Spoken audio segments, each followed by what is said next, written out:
विक्रम बेताल की कहानी। बहुत समय पहले की बात है। उज्जैनी नाम के राज्य में राजा विक्रमादित्य राज किया करते थे। राजा विक्रमादित्य की न्यायप्रियता, कर्तव्यनिष्ठता और दानशीलता के चर्चे पूरे देश में मशहूर थे। यही कारण था कि दूर दूर से लोग उनके दरबार में न्याय मांगने आया करते थे। राजा हर दिन अपने दरबार में लोगों की तकलीफों को सुनते और उनका निवारण किया करते थे। एक दिन की बात है, राजदरबार लगा हुआ था। तभी एक भिक्षु विक्रमादित्य के दरबार में आता है और एक फल राजा को देकर चला जाता है। राजा उस फल को कोषाध्यक्ष को दे देता है। उस दिन के बाद से हर रोज वह भिक्षु राजा के दरबार में आने लगा। उसका रोज का काम यही था कि वह राजा को फल देता और चुपचाप चला जाता। राजा भी प्रत्येक दिन भिक्षु द्वारा दिया गया फल कोषाध्यक्ष को थमा देता। ऐसे करते करते करीब 10 साल बीत गए। एक दिन जब भिक्षु फिर राजा के दरबार में आकर फल देता है, तो इस बार राजा फल कोषाध्यक्ष को न देकर वहां मौजूद एक पालतू बंदर के बच्चे को दे देते हैं। यह बंदर किसी सुरक्षाकर्मी का था, जो छूटकर अचानक राजा के पास आ जाता है। बंदर जब उस फल को खाने के लिए तोड़ता है, तो उस फल के बीच से एक बहुमूल्य रत्न निकलता है। उस रत्न की चमक को देख राज दरबार में मौजूद सभी लोग हैरत में पड़ जाते हैं।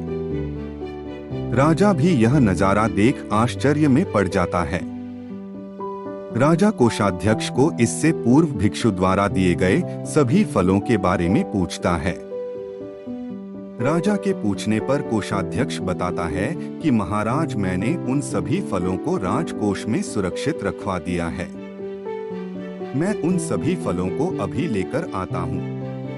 कुछ देर बाद कोषाध्यक्ष राजा को आकर बताता है कि सभी फल सड़गल गए हैं।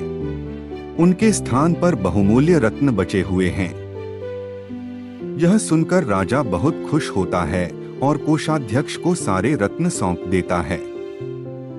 अगली बार जब भिक्षु फल लेकर दोबारा विक्रमादित्य के दरबार पहुंचता है, तो राजा कहते हैं, भिक्षु, मैं आपका फल तब तक ग्रहण नहीं करूंगा जब तक आप यह नहीं बताते कि हर दिन आप इतनी बहुमूल्य भेंट मुझे क्यों अर्पित करते हैं। राजा की यह बात सुन भिक्षु उन्हें एकांत स्थान पर चलने को कहता है। एकांत में ले जाकर भिक्षु राजा को बताता है कि मुझे मंत्र साधना करनी है और उस साधना के लिए मुझे एक वीर पुरुष की जरूरत है।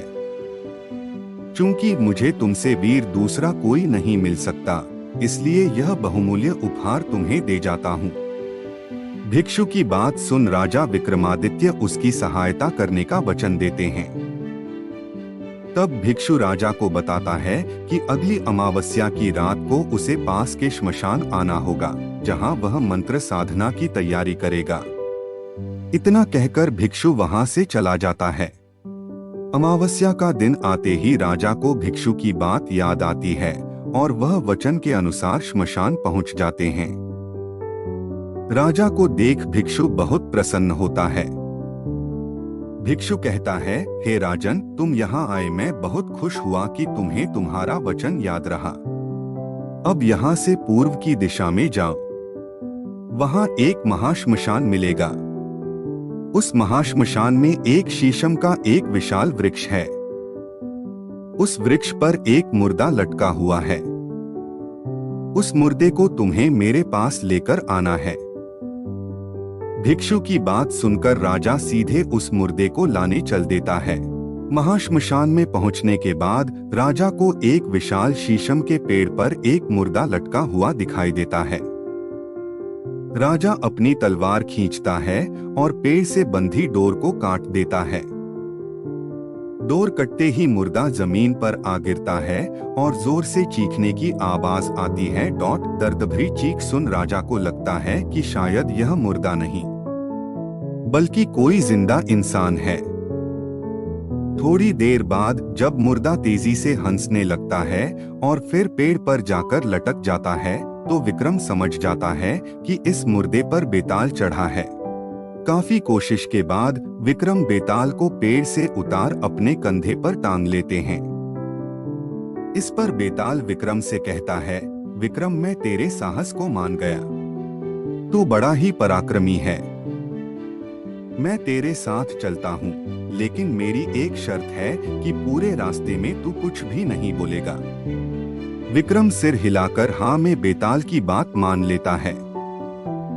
इसके बाद बेताल विक्रम से कहता है कि रास्ता लंबा है, इसलिए इस रास्ते को रोमांचक बनाने के लिए मैं तुझे एक कहानी सुनाता हूँ। तो यह थी विस्तार से राजा विक्रम, योगी और बेताल की आरंभिक कहानी। यही से शुरू होता है बेताल पच्चीसी की 25 कहानियों का सफर, जो बेताल एक एक करके विक्रम को सुनाता है। कहानियों के विक्रम बेताल के इस भाग में आपको बेताल पच्चीसी की सभी कहानियां एक साथ पढ़ने को मिलेंगी। एक राजा को हमेशा विक्रमादित्य की तरह साहसी और पराक्रमी होना चाहिए, तभी वह अपनी प्रजा की रक्षा कर सकता है।